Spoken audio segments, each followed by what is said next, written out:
কাঁঠালের বিচির ভর্তা একটি হারিয়ে যাওয়া ঐতিহ্যবাহী খাবার। হ্যাঁ বন্ধুরা, কাঁঠালের বিচির ভর্তা যে এতটা টেস্টি, আপনারা এই মশলা দিয়ে একবার তৈরি করে খেয়ে দেখুন।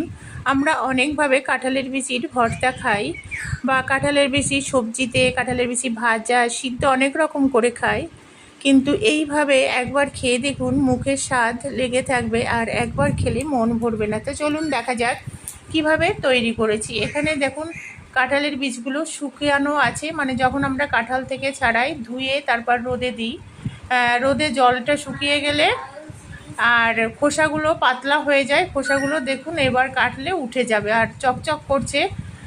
এগুলো রোদে শুকিয়ে নেওয়া আছে, কাঁচা অবস্থায় কিন্তু খোসা উঠতে চাইবে না। তা খোসাগুলো আমি কেটে নেব এইভাবে। কীভাবে খোসাটা ছাড়িয়ে নিই দেখুন, কারণ যখন কাঁঠাল আমরা খাই বীজগুলো